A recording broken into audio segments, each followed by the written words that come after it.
name is Steve Unin. I'm the Product Line Director at American Suzuki, and this morning we're at SEMA introducing the new SXForce as part of our latest installment of our live vehicle concepts.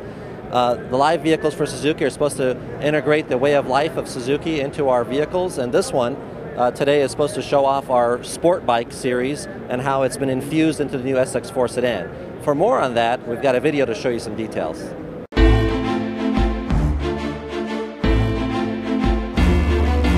Hi, I'm Robert Tellini with Road Race Motorsports, and we're here with the Suzuki SXForce live concept vehicle. This car was designed to incorporate a motorcycle theme and tie in the relationship between motorcycle and car at Suzuki. In building the SXForce this year, we've managed to modify every part of the car, everything that we think people would look for in a concept.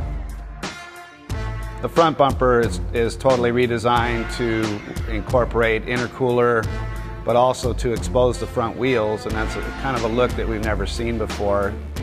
The entire front of the car is carbon fiber to begin with.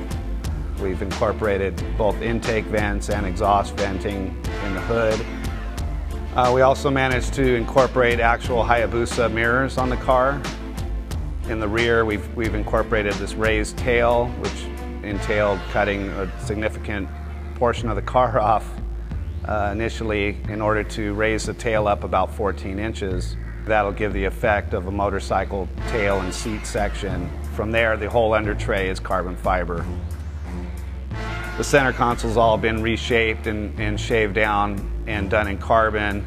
We've also managed to incorporate authentic Hayabusa handlebars that actually steer the car. We went to kind of a single tachometer gauge to simulate more what a motorcycle looks like, and so that way it's right in the driver or rider's face. Interior, also the seats are carbon fiber, and also the back seat area, which incorporates most of the audio equipment.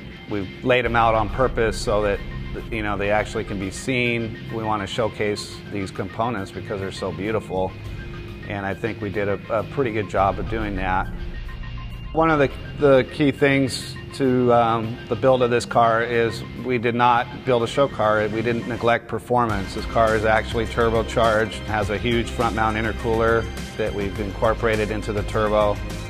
We estimate it to be around 250, 260 horsepower. Everything's been changed on this car to manage the power. Basically, we have all coilover suspension, so they're all adjustable ride heights and dampeners. We think that on the track, this package will work really well.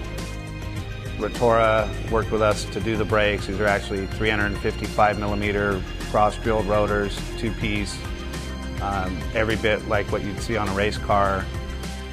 Throughout the build, we've had some significant challenges along the way. One of the things, starting really with the outside of the car, was having to raise the tail of the car up.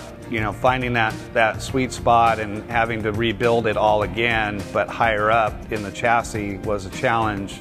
Interior-wise, most of the things went pretty straightforward, except for our speaker pod. The way that it fits in the car is fairly complicated, and so it required quite a bit of hauling this unit in and out of the car until we were satisfied with the fit. These builds are quite intense, and so I have a fantastic crew that work with us, and we've had all kinds of things come up in the process. People needed to take care of life along the way. Once a couple of them are running out of gas, then it tends to spread like a disease throughout the staff, so it's important just to monitor that and adjust accordingly. For all the pain and all the extra hours and working over holiday weekends and Sunday nights and everything, they all look back, they're very proud with the end product. We're ecstatic that the car is done now. My crew, myself, again, we think this is the best car we've built to date.